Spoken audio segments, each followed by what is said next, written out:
যে দেহটা মা আমরা পেয়েছি, জানেন এই দেহটা পাওয়ার জন্য কত কাকুতি মিনতি, কত নিবেদন, কত নয়নের বাড়ি পরিশ্রম করেছি, কত কেঁদেছি শুধু এই দেহটা পাওয়ার জন্য। এই দেহটা যখন পেয়ে গেলাম, পাওয়ার জন্য কত কাজ, যখন পেয়ে গেলাম তার আর কোনো মূল্য কিন্তু আমরা দিচ্ছি না। আবার অনেকে এখন প্রশ্ন করে, এগো নাম করি কি হবে, বড় লোক হয়ে যাবে, কেউ কিছু দিয়ে যাবে কিংবা নাম করলে কি পাবে তুমি? আজকে একটা ছোট্ট কথা শুনে রাখি, আজকে এখানে আমাকে কেন আনা হয়েছে, আমাকে কেন আনা হয়েছে? নাম করার জন্য। আমার ভক্তরা এসে সব বসে আছে, আর আমি বাবা ঘুমোচ্ছি, আমাকে ডাকাডাকি চলছে, আমি হচ্ছি ঘুম পেলে মানুষ ঘুমোবে না, তাই তো? ঠাম্মা আমি ঘুমিয়ে পড়েছি, এখন সময় হয়ে গেছে, আসতে হবে, ভক্তরা সবাই বসে আছে, আমাকে ডাকাডাকি চলছে, আমার আর ঘুম ভাঙছে। আচ্ছা মা, আমি যদি না ঘুম থেকে উঠি আর না এখানে আসি, বাবারা আমাকে কি করবে? কি আর করবে? বাবা আনবে, আজ ঘুম থেকে আমি না উঠি, আর ঘুমাচ্ছি বলে করে নিয়ে এলে মারবে, বলে মা মার তো এখনো কামনি, এখানে তোমাকে ঘুমানোর জন্য আনা হয়েছে। হরি বল, হরি বল। তাহলে মা, যে কাজের জন্য আমি এসেছি, যে কাজের জন্য আমি এসেছি, সেই কাজ যদি আমি না করি, আমার জন্য কিন্তু শাস্তি বরাদ্দ। ও মা, যে কাজের জন্য আমি এসেছি সেই কাজ যদি আমি না করি, শাস্তি আমার জন্য বরাদ্দ, ঠিক না ভুল? ঠিক তো? তাহলে তুমি কি কাজের জন্য পৃথিবীতে এসেছো সেটা জানা আছে? কৃষ্ণ ভজিবার তরি সংসারে আইন, মিছে মায়ায় বদ্ধ হইয়া বৃক্ষ সম হইল।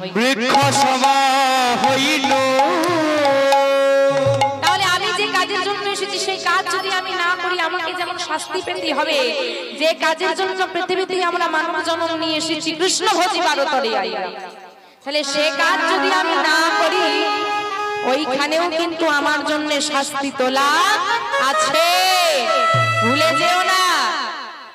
যে আমি এখানে যা কিছু করে গেলাম, কেউ হয়তো দেখতে পেল না, কেউ জানতে পারলো না, দয়াময়ের চোখে কি ফাঁকি দেওয়া যাবে? যে কাজের জন্য তুমি এসেছো সেই কাজ তোমাকে করতে হবে। আমরা কিন্তু এই পৃথিবীতে এসে আমাদের মুখ্য কাজটা পরিত্যাগ করে গৌণ কাজ নিয়ে ব্যস্ত হয়ে পড়েছি। দয়াময়কে আমরা বলেছিলাম, হে দয়াময়, নয়ন দাও, যুগল চরণ দর্শন করব, বদন দাও, কৃষ্ণ কথা বলবো, শ্রুতি মন দাও, কৃষ্ণ কথা সাধন করব, চরণ দাও, তীর্থে তীর্থে ভ্রমণ করব, হস্ত দাও, চরণ সেবা করব। কি মা বলেছিলাম? হ্যাঁ কি না বলেছিলাম তো? এখন বলেন তো, যে হাতটা গোবিন্দ সেবার জন্য এনেছিলে, কতটুকু গোবিন্দ সেবা করেছো আর কতটা সংসার সেবা করেছো? যে নয়নটা তুমি দয়াময়ের কাছ থেকে নিয়ে এসেছিলে যুগল চরণ দর্শন করার জন্য, গোবিন্দের রূপ মাধুর্য দর্শন করার জন্য, কতটুকু গোবিন্দের রূপ মাধুর্য দর্শন করেছো আর কতটুকু আমাদের এই জগৎকে দর্শন করছো? যে বদনটা কৃষ্ণ কথা বলার জন্য নিয়ে এসেছিলে, কতটুকু বলেছে আর কতটুকু অন্যের নিন্দা, অন্যের চর্চা করেছে? আজকে আমাদের সমাজে ভাবতে বড় অবাক লাগে, অদ্ভুত কিছু বিষয়। এখন আমরা যে আমাদের ধর্মটাকে এগিয়ে নিয়ে যাব, আমরা কোন ধর্মের মানুষ? সনাতন ধর্ম। আপনারা বাবা ভক্ত হয়েছেন, কৃষ্ণ কথা হরি কথা আস্বাদন করেন বলে বলতে পারবেন। এখনো আমাদের সমাজে বহু শিক্ষিত মানুষ আছে, যাদেরকে জিজ্ঞেস করলে এখনো উত্তর পাওয়া যায় আমরা হিন্দু ধর্মের মানুষ। সনাতন নামটার সঙ্গে এখনো অনেকেই পরিচিত নয়। তো এই যে আমাদের সনাতন ধর্ম, বাবারা আপনারা বলেন তো, যদি এখন কেউ অল্প বয়সে গুরুচরণ আশ্রয় করে কণ্ঠে তুলসীর মালা পরে পাশের বাড়ির লোক কি বলে? কি বলে?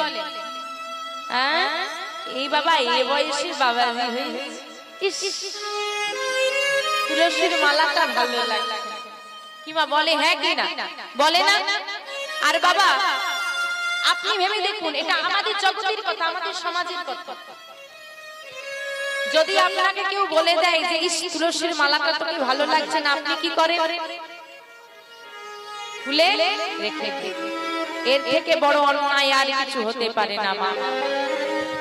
কেন খুলবো? ওর কথা শুনে, ওর কথা শুনে।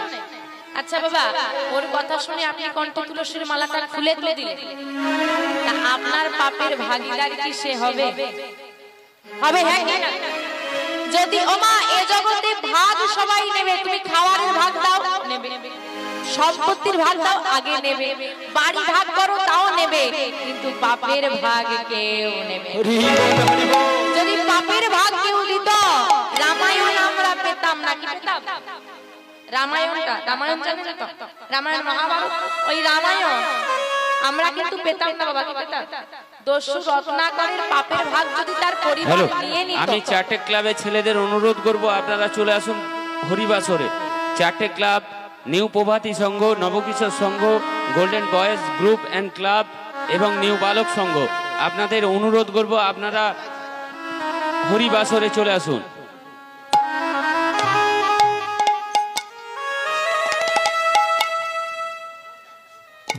হৃদয় গৌর সীতানাথ প্রেমানন্দে হরি বল, হরি বল, হরি বল। আমা দস্যু রত্নাকরের পাপের ভাগ যদি তার পরিবার নিয়ে নিত, দস্যু রত্নাকর কি বাল্মীকি হতো? হতো? হতো না। তাহলে রামায়ণটা কিন্তু আমরা পেতাম না। তাই একটা কথা জেনে রাখবেন মা, আমাদের পাপের ভাগ কিন্তু কেউ নেবে না। তাই তুমি যা করো সেটা অন্তর থেকে করো, কারো কথা শুনে না। আচ্ছা মা, ভালো করে ভেবে বলেন দেখি, আস্তে, আমাদের যে অনুভূতি গুলো, সুখ দুঃখ হাসি কান্না, এই সমস্ত কিছু কে নিয়ন্ত্রণ করে? ভগবান। তাই তো? ঠিক না ভুল? ঠিক ভুল? ভুল। তোমাদের অনুভূতির রিমোট কিন্তু আমার হাতে। কার হাতে? ওরম করে তাকিয়ে আছে। তুমি হাসবে কি কাঁদবে কি দুঃখ করবে কি মন খারাপ করবে, সব কিন্তু আমি হাতে নিয়ে বসে আছি। না বলছি আমি, শুধু বলে ওপরালা। কার হাতে আছে? একটু ভেবে উত্তর দেওয়া লাগবে, বলে দিলেই হবে।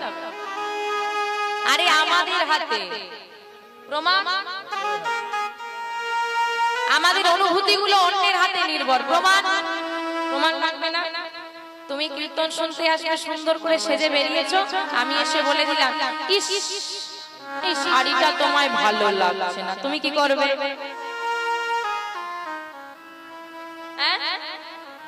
সঙ্গে সঙ্গে খুলে বলবে এই দেখ না কোনটা ভালো লাগে, দেখ দেখ। তোমার ভালো লেগেছে বলে তুমি পরেছো, তাই তো? কেউ একজন এসে খারাপ বললো, তুমি সেটা খুলে ফেলবে। তার মানে তোমার ভালো লাগাটা কার উপর নির্ভর করছে? অন্যের হাতে। ভগবান কিছু করার নয়, আমরা সবসময় আমাদের অনুভূতি গুলো অন্যের হাতে দিয়ে রেখে দিয়েছি। সে আমাকে বললো তুলসীর মালা বানাতে ভালো লাগছে না, আমি খুলে দেবো? আমার নিজের কোনো অনুভূতি নেই। আপনি কি ভাবলেন আপনি কণ্ঠে তুলসীর মালাটা খুলে দিয়েছেন বলে খুব সুন্দর লাগছে? বরং আপনি সবার কাছে হাসির পাত্র হয়ে গেছেন। খোঁজ নিয়ে দেখুন, এখানে যারা বসে আছেন এরকম অনেকেই আমরা করি, হাসির পাত্র হয়ে গেলেন কেন? না বাবা, যখন আপনি তুলসীর মালা পড়ছেন আবার খুলে দিচ্ছেন, সবাই বলছে আরে লোক দেখানো বাবাজি হয়েছিল, বলতেই খুলে দিলে। তুমি পড়ে থাকো, একদিন লোক আসবে, দুদিন লোক আসবে, 3 দিন লোক আসবে, 4 দিনের দিন ওই লোকটাই এসে তোমাকে প্রণাম করে বলবে না রে ভক্ত হয়েছে। বলবে কি না? সৎ মানুষের জীবনে একটু কষ্ট হলেও সৎ মানুষ কিন্তু কোনোদিন হীন হয়ে থাকে না, তার জয় কিন্তু সর্বদা হয়। তাই মায়েদের চরণে নিবেদন, এই জগৎ তোমাকে স্বার্থে ব্যবহার করে, তাই ওদের কথাই ওঠো না আর বসো। মানুষ কেমন ভাবে স্বার্থে ব্যবহার করে জানেন? আচ্ছা মা, আপনার ঘরে যদি একটা বিষাক্ত সাপ ঢুকে যায় আর ফোনা তুলে বসে থাকে, কি করবে? মারবে, ঠিক তো? ওই সাপটাই যদি শিব মন্দিরে ঢুকে ফোনা তুলে বসে থাকে, হ্যাঁ বাবা সাপ হয়ে গেল। ওই সাপটাই যখন ঘরে ঢুকেছিল সেটা কি মায়ের সাপ হয়ে গিয়েছিল? তার মানে কি দাঁড়ালো?